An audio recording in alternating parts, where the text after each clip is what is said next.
Hello, and welcome to the PsychMinute. What I'd like to talk about today is something. I think consciousness is a very unusual subject. I think it's fascinating the way that we think, the way that we act, the way we behave, and the things that we think are true that may or may not be true. So today I want to talk about why we believe the lies that we tell ourselves. Now, I would break this down into two particular things. One is the lies that we know we're telling ourselves. For example, a rationalization. Oh, I spent way too much on that vacation, but I only do that once in a while. So that's not a lie that you don't know. You're aware that you've done something that wasn't correct or wasn't very good for you, but you're what I call explaining away. You're giving a potential answer, but not the real answer. The other one that I would talk about with this particular concept is called cognitive dissonance. You are doing something that goes against your values, but you're doing it anyway. I read an article that was talking about the lies that we tell ourselves, and this woman was having an affair. She didn't believe in affairs, but she was doing it anyway, and she felt bad about it. And they said, well, this is cognitive dissonance. Well, then that's really a rationalization. You know you're doing it, but you're explaining away why you're doing it. So cognitive dissonance by itself is not an answer really for why we believe lies that we are not aware of, which is what I want to talk about next. Why is it that we lie to ourselves about situations that we should otherwise be well aware of, but we just don't accept it? For example, maybe a student has an F in the class, and it's getting close to the end of the year, and they really believe, they think to themselves, I'll just pull it out at the end. I can fix this.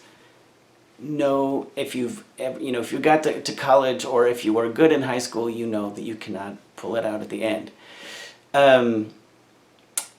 The person says to themselves, no, my relationship is fine. Why do you ask? Right? Their relationship is obviously not going well in that particular scenario, and they are not aware of it. Now, they may be after the fact, at the end of the year when that person fails and they realize, oh, why didn't they have that realization beforehand? When they're out of that relationship that's bad, they say, that was really bad. Okay, why didn't they notice it before? This is not just flat-out denial. My personal explanation for denial is where you simply do not have a memory of that thing at all, really. It never happened, not in real life and not in your memory.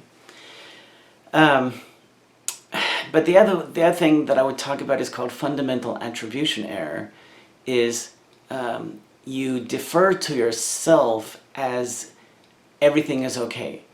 If I do something good, that's just the way I am. If you do something good, oh, that was a mistake. It was a one-time thing. If I do something bad, it was the situation. I'm not normally that way. If you do something bad, oh, that's just the way you are. So you see how you're always deferring to yourself in positive terms. So I think that has a part to play in why people believe lies that they tell themselves. Not that others tell them necessarily, but that they tell themselves. I think the other thing is just the preservation of self-concept. You want to believe that you are a good person. You want to believe that you're an intelligent person.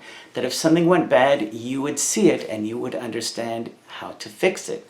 Or that you would address it before it became an issue. I kind of think of this as a attribute of a self-sustaining positive attribution.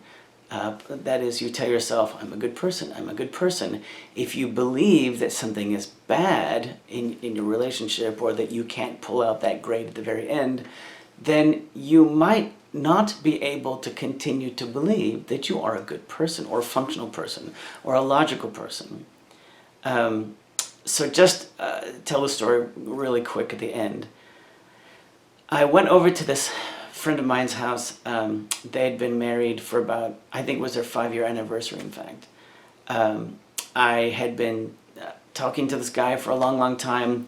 I was helping him in the garage, and I went into his house, and his wife told me, I think the reason why my relationship with my husband has stayed so strong is that we talk all the time, which kind of made me wonder, because the husband had been telling me how unhappy he was.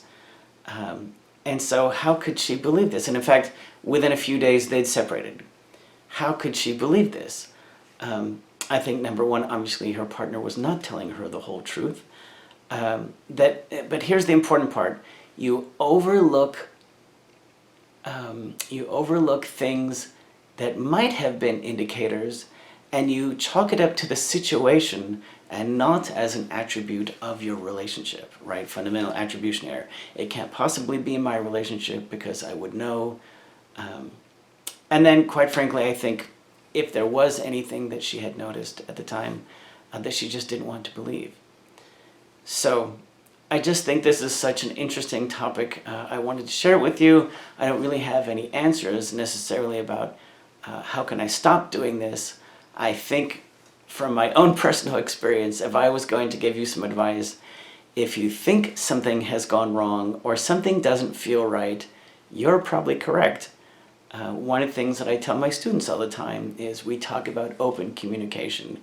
You should always openly communicate with your partner, with your coworkers, but what's the one thing that we don't really seem to do? And that's more open communication. I think we play things very close to the chest, that we don't want to be seen as the person who doesn't know, the person who isn't as strong as they portray themselves, or other kinds of things. You are trying to maintain a certain level of self so that you can believe you are the person, your self-concept. I am this person, and that's who I am, and that's who I know that I am. Well, how do you know? Anyway, thank you for hanging around for the Psych Minute.